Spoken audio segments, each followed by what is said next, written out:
വീട്ടിൽ നല്ല കൂടിയ റൗട്ടേഴ്സൊക്കെ വെച്ചിട്ടുണ്ടെങ്കിൽ നമുക്കതിൽ ഒരു ഗസ്റ്റ് വൈഫൈ എന്ന് പറഞ്ഞൊരു ഓപ്ഷൻ കാണിക്കും. ഈ കാണുന്നതാണ് ഗസ്റ്റ് വൈഫൈ എന്ന് പറഞ്ഞ ഓപ്ഷൻ. അപ്പോൾ അത് നമ്മൾ എനേബിൾ ചെയ്തിട്ടുണ്ടെങ്കിൽ നമുക്ക് ആ ഒരു ഗസ്റ്റ് വൈഫൈയിൽ നമുക്കിവിടെ സെപ്പറേറ്റ് പേരും പാസ്വേഡും ഇടാം. അപ്പോൾ അങ്ങനെ കണക്ട് ചെയ്യാം.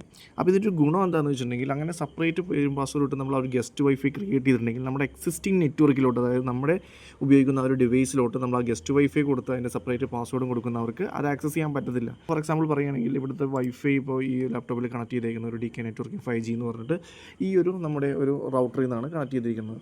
അപ്പോൾ ഈ റൗട്ടറിൽ നിന്ന് നമ്മുടെ പേഴ്സണൽ ഡിവൈസ് എല്ലാം കണക്ട് ചെയ്തിട്ടുണ്ടാവും. അപ്പോൾ നമുക്ക് ആ ഒരു ഡിവൈസിലോട്ട് നമുക്കൊരു ഈ പാസ്വേഡ് നമ്മുടെ ഈ സെയിം ഈ ഒരു DK നെറ്റ്വർക്കിംഗ് എന്നുള്ള ഇപ്പോൾ നമ്മുടെ ഈ ഉപയോഗിക്കുന്ന ഈ റൗട്ടറിൻ്റെ തന്നെ പാസ്വേഡ് നമ്മൾ കണക്ട് ചെയ്തിട്ടുണ്ടെങ്കിൽ വേറെ ആൾക്കാർക്ക് കൊടുത്തിട്ടുണ്ടെങ്കിൽ അപ്പോൾ അതിൻ്റെ ആ ഒരു സെക്യൂരിറ്റി കൺസേൺ ഉണ്ടാവും.